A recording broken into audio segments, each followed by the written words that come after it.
wabarakatuh.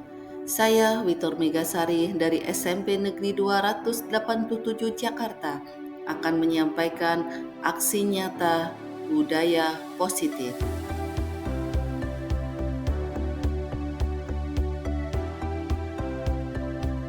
Disiplin positif dan nilai-nilai kebajikan universal.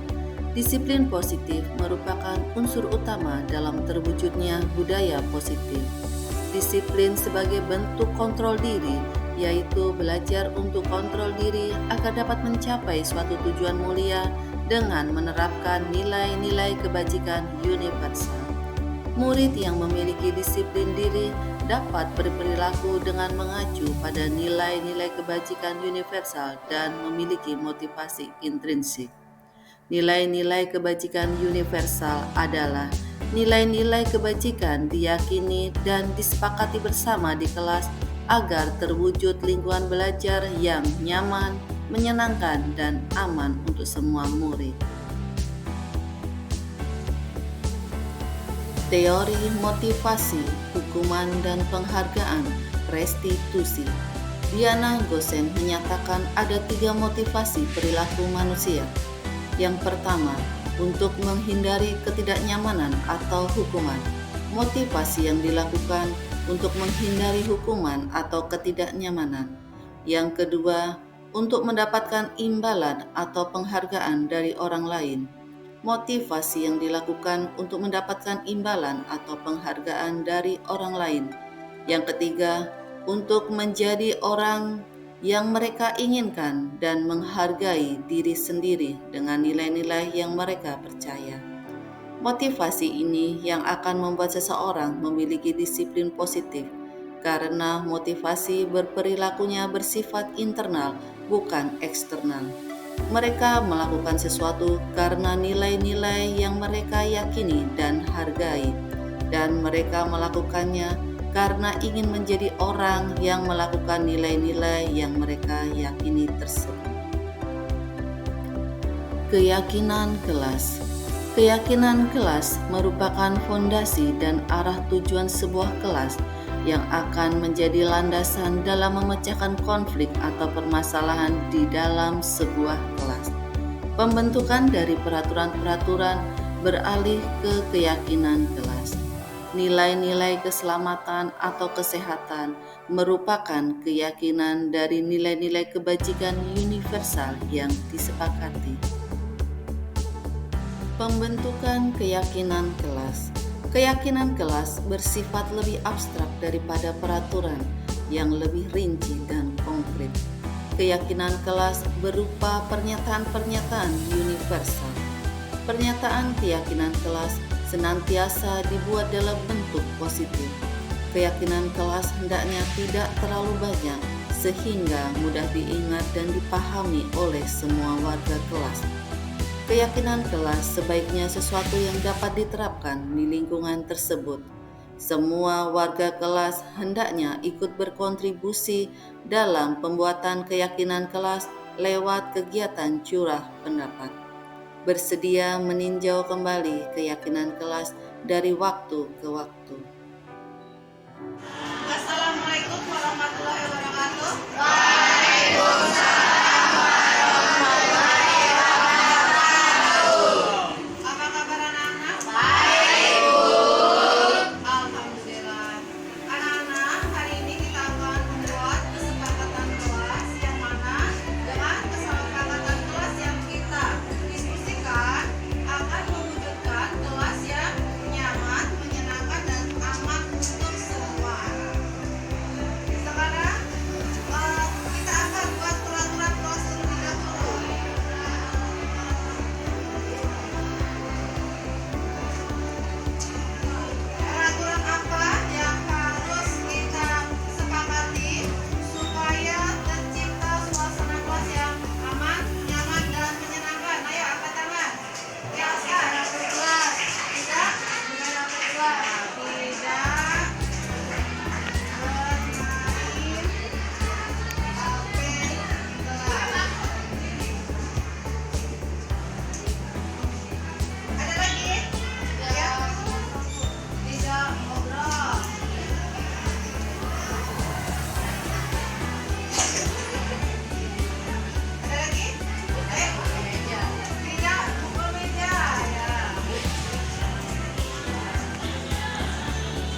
Tidak berisik.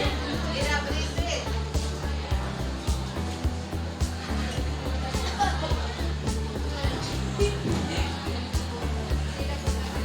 Tidak bertatap muka.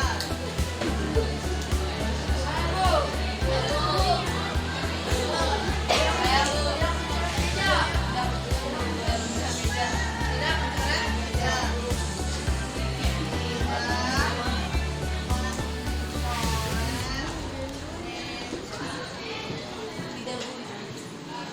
Ya, udah. Tidak jalan-jalan di kelas.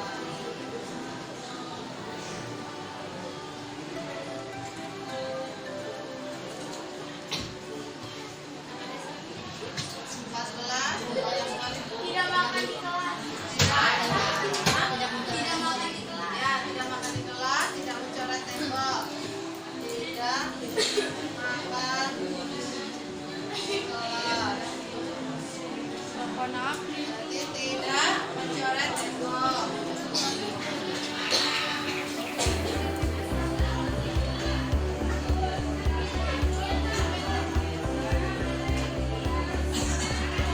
Tidak membuang sampah sembarangan. Ya, tidak membuang sampah sembarangan.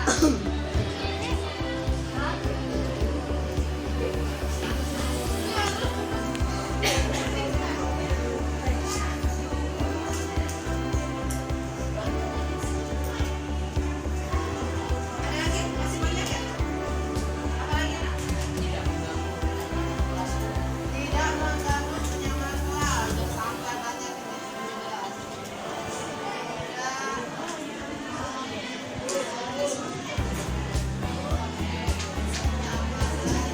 ini 19.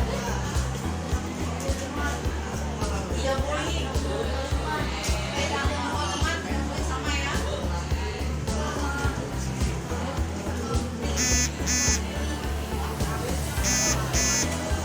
Ayo, makan. Tidak boleh bolak-balik kamar mandi. Tidak boleh. Bolak-balik kamar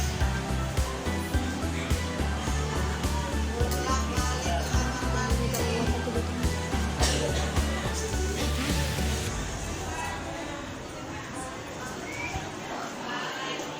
Ada lagi? Tidak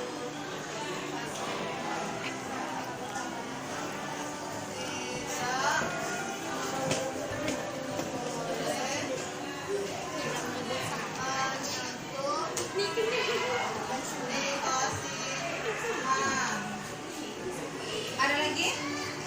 Sudah ya?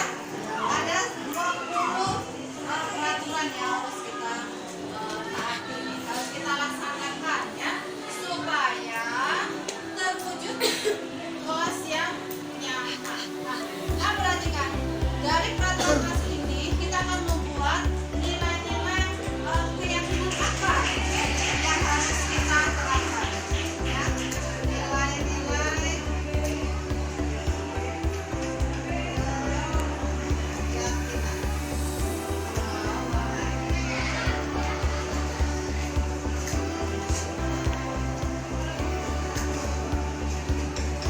dari yang pertama dulu, tidak bermain HP di kelas. Berarti nilai keyakinan kelas apa ini? Kedisiplinan. Anak atau tata tertib, ketertiban, ketertiban. Ya, ketertiban kelas. Berarti nilai keyakinan pertama adalah menjaga ketertiban kelas. Ya.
menghargai. Kemudian tidak boleh bolak-balik ke kamar mandi. Ketertiban. Tidak boleh menyentuh privasi teman. Bukan satu, tapi juga bisa kita hormati ya Nak ya. Jadi saling Hormati.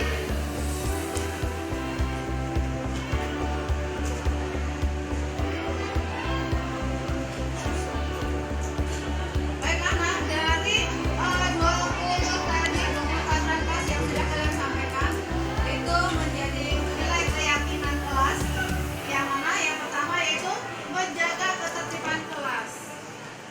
Ya. Kemudian yang kedua menjaga sopan santun baik dalam bersikap maupun berbicara. Yang ketiga saling menghargai, jadi saling menghargai atas nama teman. Kemudian yang keempat menjaga kebersihan, terutama kebersihan kelas supaya kelas kalian bersih dan kalian nyaman belajar. Yang terakhir yaitu kita harus saling menghargai antar sesama. Jadi ada 5 kesepakatan yaitu yang akan kita terapkan di kelas ini agar terwujud kelas yang nyaman, menyenangkan, dan aman untuk semua. Baik anak-anak, untuk kegiatan diskusi hari ini sudah cukup. Sekian dari Ibu. Terima kasih. Wassalamualaikum warahmatullahi wabarakatuh.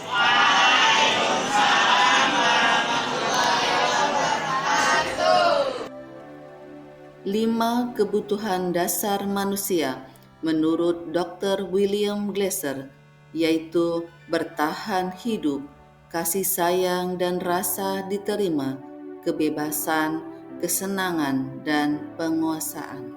Restitusi. Restitusi adalah proses menciptakan kondisi bagi murid untuk memperbaiki kesalahan mereka sehingga mereka bisa kembali pada kelompok mereka dengan karakter yang lebih kuat. Gosen 2004.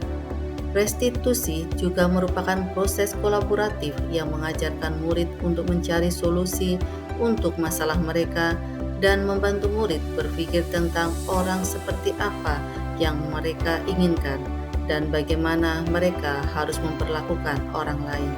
Gelsom, Gosen 1996. 5 posisi kontrol. Berdasarkan pada teori kontrol Dr. William Glasser, Gosen berkesimpulan ada 5 posisi kontrol yang diterapkan seorang guru, orang tua, ataupun atasan dalam melakukan kontrol. Kelima posisi kontrol tersebut adalah penghukum, pembuat rasa bersalah, teman, pemantau, dan manajer.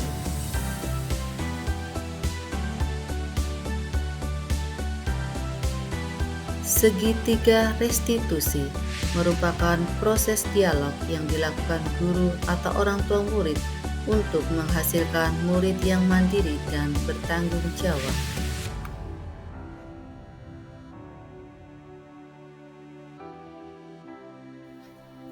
Langkah-langkah segitiga restitusi. Yang pertama, menstabilkan identitas. Mengubah identitas murid dari orang yang gagal karena melakukan kesalahan menjadi orang yang sukses. Kedua, validasi tindakan yang salah. Memahami kebutuhan dasar apa yang mendasari sebuah tindakan supaya dapat menemukan cara-cara paling efektif untuk memenuhi kebutuhan tersebut. Ketiga, menanyakan keyakinan. Murid diberikan pertanyaan-pertanyaan yang menghubungkan keyakinan murid dengan keyakinan kelas supaya murid dapat termotivasi secara internal. Contoh kasus, Rizky suka membuka masker Salsabila. Hal itu sering dilakukan di kelas sehingga Salsabila merasa. Apa kabar Rizky? Alhamdulillah baik Bu. Alhamdulillah. Rizky, kemarin Ibu mendapatkan informasi dari teman Rizky kalau Rizky bercanda menarik masker temannya. Apakah itu benar? Benar Bu. Rizky, Ibu memanggil Rizky di sini bukan tertarik untuk mencari siapa yang salah, tapi kita akan berdiskusi untuk mencari solusi dari permasalahan Rizky. Karena pada dasarnya siapapun bisa melakukan kesalahan. Jadi sekarang kita fokus untuk ke perubahan yang lebih baik. Pasti Rizky mempunyai alasan kenapa Rizky menarik masker Salsabila. Yang pertama saya penasaran sama wajahnya. Terus yang kedua saya bercanda-bercanda. Baik, sekarang Rizky sudah mengetahui kesalahan Rizky. Apa yang akan Rizky lakukan untuk memperbaiki kesalahan Rizky? Meminta maaf kepada Salsabila. Terus tidak akan mengulangi yang saya berbuat kepada Salsabila. Baik, keyakinan apa yang sudah Rizky langgar di kelas yang sudah kita sepakati? Tidak menghargai teman, Bu. Berarti Rizky sudah memahami anak ya kesalahannya kalau menarik masker temannya itu tidak menghargai teman. Jadi Rizky tidak boleh mengulang lagi supaya di kelas itu bisa terjadi lingkungan belajar yang nyaman, menyenangkan, dan aman untuk semuanya. Bisa dimengerti, nak? Iya, Bu. Baik, sekarang Rizky boleh kembali ke kelas. Assalamualaikum warahmatullahi wabarakatuh. Nama saya Rizky Dwi dari kelas 7A. Saya senang berdiskusi dengan Bu Witur karena dapat menyelesaikan masalah saya dan saya dapat belajar untuk lebih menghargai teman. Terima kasih. Dengan menerapkan segitiga restitusi, maka murid mendapatkan penguatan jangka panjang. Murid belajar bertanggung jawab, memecahkan masalah, dan termotivasi untuk memperbaiki diri. Budaya positif di sekolah maupun di kelas dapat terwujud apabila semua warga sekolah menerapkan nilai-nilai kebajikan universal dan memiliki motivasi intrinsik agar tercipta lingkungan sekolah yang nyaman, menyenangkan, dan aman untuk semua murid. Assalamualaikum warahmatullahi wabarakatuh. Terima kasih Bapak Ibu atas kehadirannya pada siang hari ini. Yang mana pada kesempatan ini saya ingin mensosialisasikan tentang budaya positif. Syukur Alhamdulillah di siang hari yang cerah ini kita bisa berkumpul bersama sehingga bisa terlaksana sosialisasi budaya positif.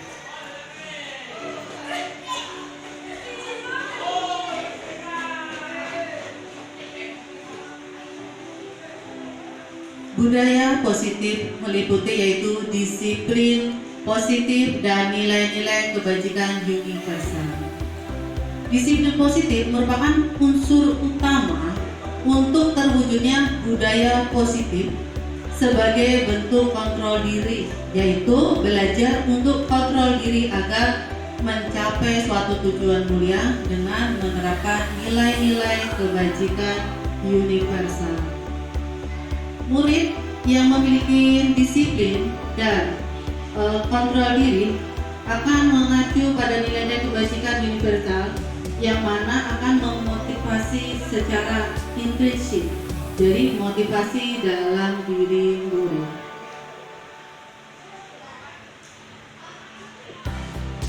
Teori motivasi, hukuman dan penghargaan atau restitusi menurut Diana Gosen yaitu menyatakan ada 3 motivasi.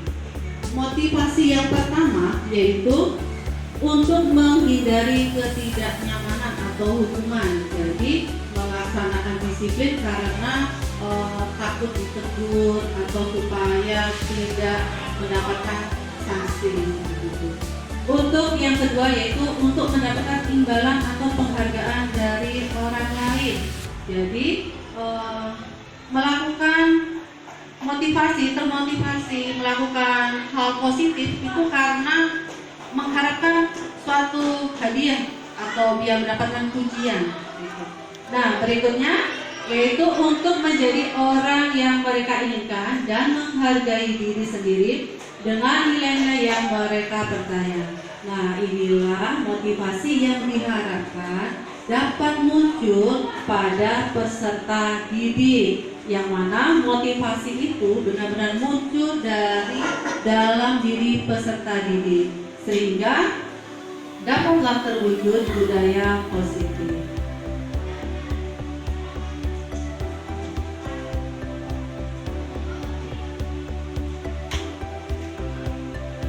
Berikutnya yaitu keyakinan kelas.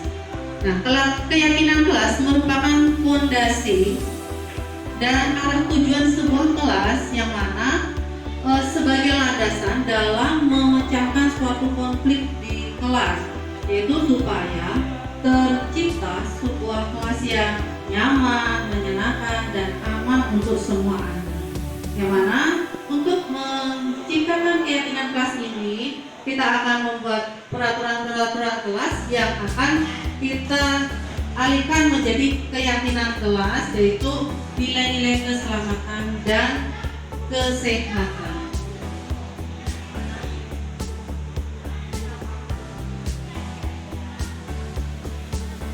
Untuk pembentukan keyakinan kelas, yaitu keyakinan kelas bersifat lebih abstrak dari peraturan yang lebih rinci dan konkret. Kemudian keyakinan kelas berupa pernyataan-pernyataan universal. Universal itu yang tidak memandang suku ras, agama, jadi bisa diterima semuanya, akan disebut universal. Kemudian pernyataan keyakinan kelas senantiasa dibuat dalam bentuk positif, seperti misalkan anak-anak tidak jalan-jalan di kelas, berarti untuk keyakinan kelasnya adalah menjaga ketertiban kelas. Kemudian tidak membuang sampah sembarangan di kelas. Nah, nanti untuk keyakinan kelasnya yaitu menjaga kebersihan kelas dan seterusnya.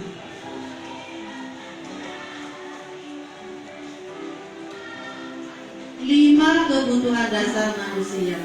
Nah, 5 kebutuhan dasar manusia inilah yang perlu kita pahami, Bapak Ibu, agar kita bisa mewujudkan lingkungan yang positif di kelas.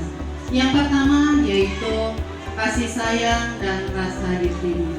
Kemudian penguasaan, kesenangan, bertahan hidup, dan kebebasan.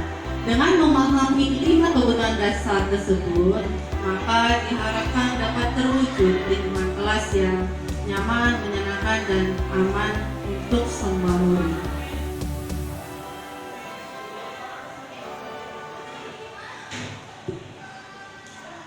Restitusi. Nah, restitusi adalah proses menciptakan kondisi bagi murid untuk memperbaiki kesalahan.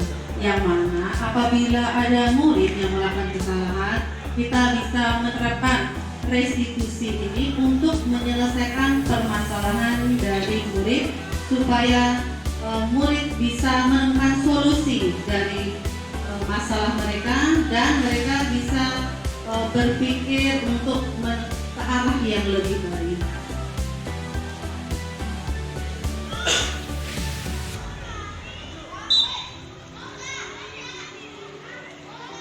Dalam restitusi ada 5 posisi kontrol.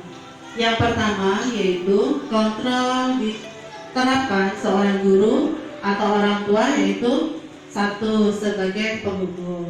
Yang kedua, pembuat rasa bersalah. Kemudian sebagai teman, sebagai pemantau, dan sebagai manajer. Anak tersebut melakukan kesalahan atau pelanggaran itu karena dasar apa? Kebutuhan dasar apa yang sudah dilanggar dari murid tersebut. Yang berikutnya yaitu menanyakan keyakinan. Setelah kita mengetahui permasalahannya, maka diharapkan murid bisa mengetahui solusi apa yang harus dilakukan dan keyakinan apa yang dilanggar.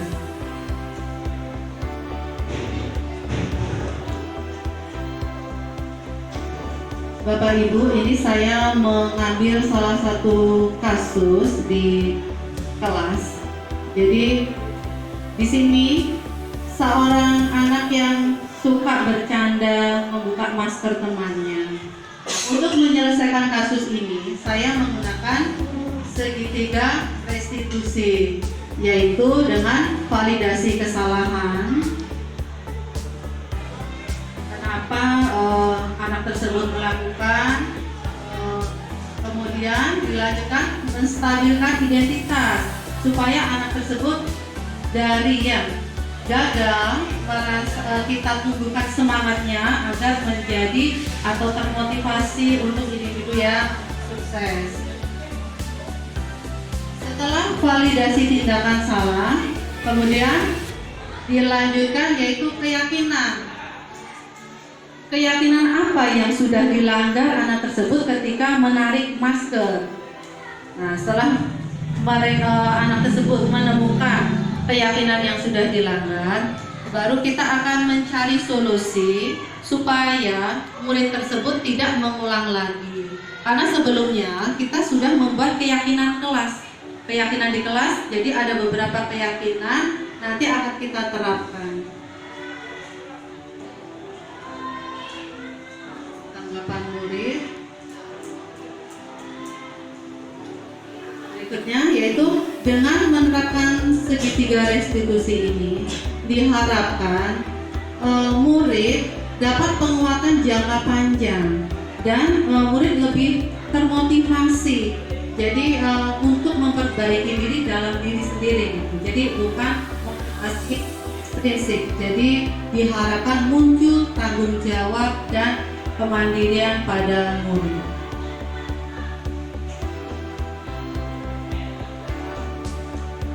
Berikutnya yaitu budaya positif di sekolah maupun di kelas akan terwujud apabila nilai-nilai kebajikan universal dan memiliki motivasi intrinsik agar tercipta lingkungan sekolah yang aman, nyaman, dan menyenangkan.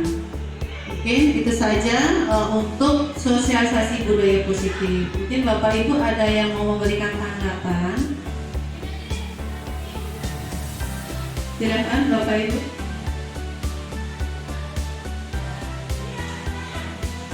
Baik, Ibu Lucy silakan.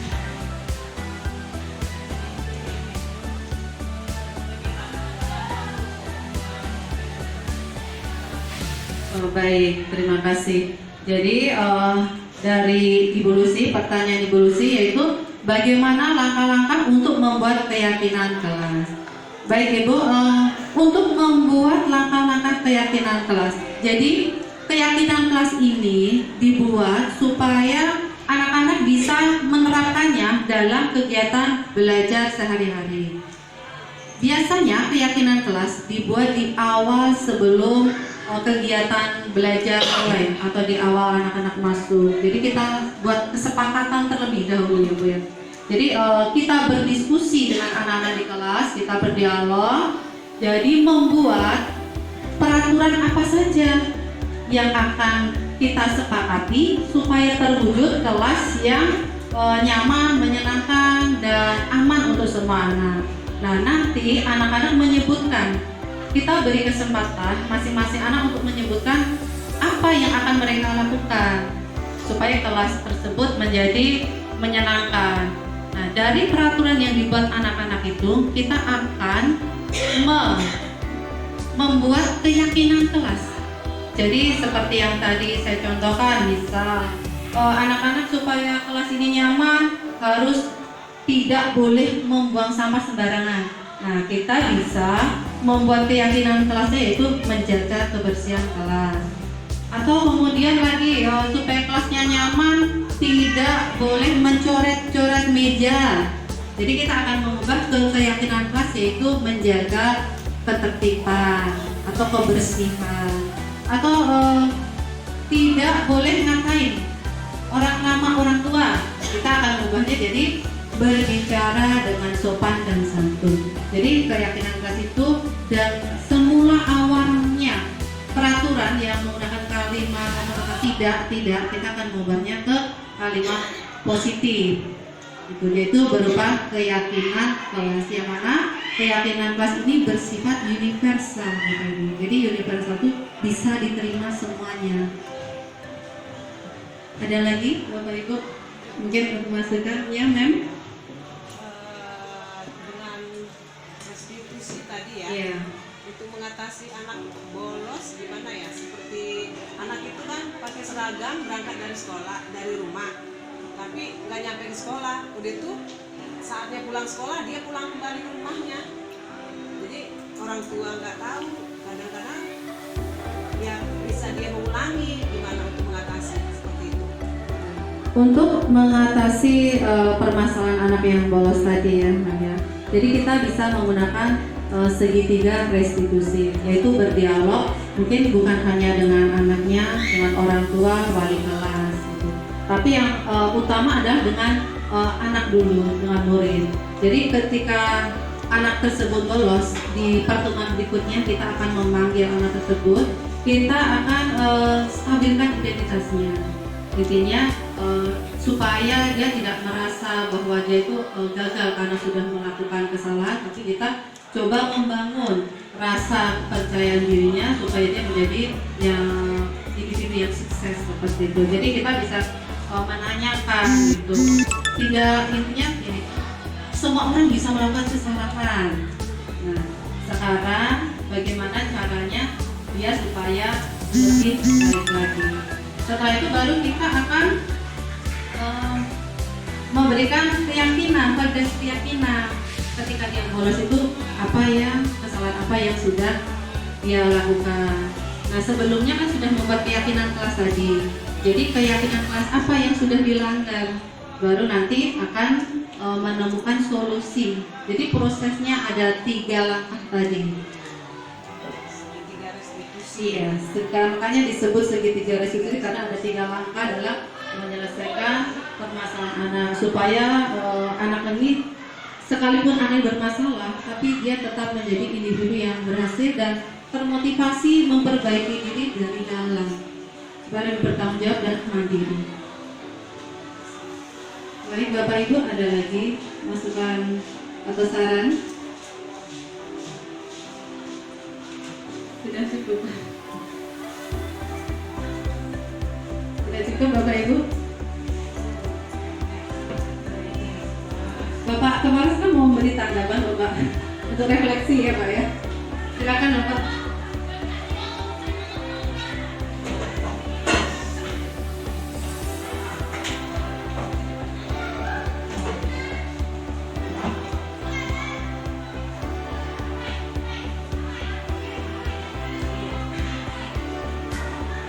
Assalamualaikum warahmatullahi wabarakatuh. Terima kasih Twitter yang sudah berbagi pengalaman baik ya, budaya baik, budaya positif ya, telah berbagi budaya positif. Ini terkait tadi ada beberapa hal yang dicontohkan adalah bagaimana kita sebentar.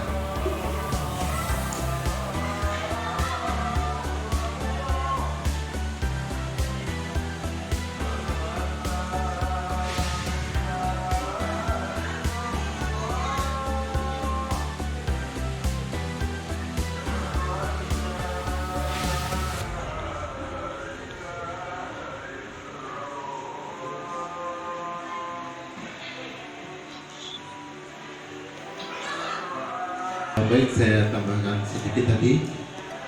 Ini adalah bagian dari memecahkan persoalan yang dihadapi oleh anak-anak, terutama ketika melakukan tindakan-tindakan yang kita anggap menyimpang dari norma-norma yang disepakati bersama. Itu ya, salah satu contohnya tadi seperti itu. Ya. Ini adalah salah satu metode yang cukup bagus, di samping tentunya adalah metode-metode yang lain. Seperti yang kita ketahui bahwa ketika kita menghadapi anak kita menghadapi masalah seperti tadi yang dicontohkan ibu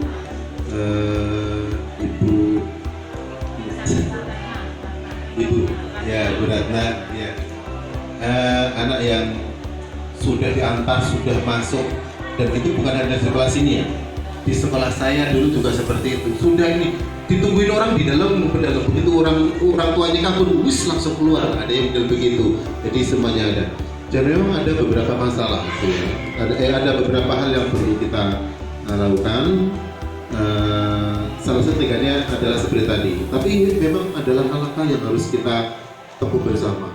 Kita menggunakan Di sini Ibu BP, ya mungkin Bu Nurhalifa sudah biasa menangani juga. Ini mungkin sebagai salah satu referensi ya Bu ya, segitiga restitusi. Tapi tetap langkah-langkah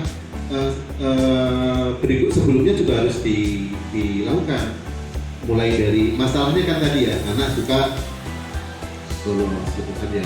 Nah ini apa yang menyebabkan anak ini bolos, gitu kan ya? Maka harus ada analisis masalah. Habis itu ada diagnostik masalah itu, ada prognostik, gitu kan ya? Langkah-langkah itu diagnostik. Nah mungkin ini adalah salah satunya adalah terapinya kita menggunakan segitiga restitusi ini. Ini satu hal yang sangat bagus karena di situ bagaimana kita membangkitkan anak tanpa kita menghakimi itu kan ya, tapi anak bisa menyadari kesalahannya gitu kan ya, dan dia akan berubah untuk melakukan kebaikan-kebaikan untuk yang akan datang. Ini satu hal yang sangat bagus. Tapi tetap tadi karena masalah anak itu kita kan nggak tahu ya. Ada anak yang memang ingin hebat, tapi dari prestasi dia enggak, ganteng juga enggak, gitu kan ya. Nah kadang-kadang ini kan menimbulkan juga masalah kan itu kan. Nah itu bagaimana dengan dialog seperti ini ya, ada segi-segi restitusi ini. Kalau mungkin misalnya prognosisnya kita pilih seperti ini, itu kan ya. Nah ini mungkin salah satu alternatif masalah yang cukup bagus. Saya pikir kita akan selalu kedepannya kita akan selalu berbagi, bukan hanya Bu itu, tapi yang lain juga kita berharap seperti itu. Dan saya berharap Bapak Ibu yang masih punya kesempatan untuk jadi guru penggerak, yang masih muda-muda di bawah 50 tahun segera, yang sudah di atas 50 jadi pengajar praktik, ada jadi pengajar praktik gitu kan. Nah itu salah satu. Kalau kita ngikutin itu, nanti kita ini loh, kita akan merasa muda terus gitu. Karena apa? Kita belajar seperti itu kan ya. Nggak terasa, sekarang itu orang muda itu dimulai dari pemuda, itu bukan ini ya. Dimulai kalau nggak salah 30-40 sampai dengan 60 tahun, itu pemuda. Kalau dulu kan udah orang tua kan ya. Iya, posisi situ. Makanya nanti ada umur 50 tahun masih jadi ketua itu kan, ketua apa namanya? Enggak, yang itu organisasi harus pemuda kan itu kan ya. Umurnya udah 50 tahun kan. Ternyata iya. Coba nanti lihat pengkategorian dari WHO itu. Ada itu. Orang tua itu adalah umur 70 sebentar. Iya, 70 tahun sampai 90 tahun itu orang tua. 90 tahun ke atas itu adalah orang tua yang berumur panjang. Jadi ibu pensiun itu belum tua Bu. Iya, jadi semangatnya masih muda karena sekarang saya tinggal 3 tahun ibu sekarang masih pemuda, ingat itu. Itu Bu ya. Ya kan masih pemuda. Ibu sekarang itu masih pemuda, gitu kan. Jadi tetap bersemangat sampai 60 tahun gitu kan ya. 60 tahun ke sana itu masih muda. Jadi belum tua. Tua itu 70 sampai dengan 90 tahun. Ingat itu. Baik Pak. Ya Bu ya. Bahwa Ibu adalah pemuda. Masih ingat itu ya. Itu aja yang perlu saya sampaikan. Kurang lebih mohon maaf. Assalamualaikum warahmatullahi wabarakatuh dan selamat siang. Saya izin dulu. Iya Pak. Alhamdulillah, terima kasih refleksinya Bapak Kepala Sekolah SMP Negeri 287 Jakarta. Baik Bapak Ibu, sekian presentasi saya tentang budaya positif di kelas. Mari bersama-sama kita terapkan supaya terwujud lingkungan sekolah yang nyaman, menyenangkan, dan ramah untuk semua anak. Sekian dari saya. Wassalamualaikum warahmatullahi wabarakatuh.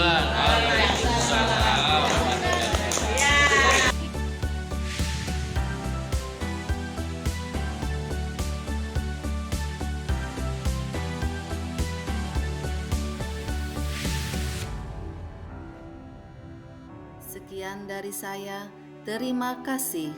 Salam guru penggerak, tergerak, bergerak, menggerakkan. Wassalamualaikum warahmatullahi wabarakatuh.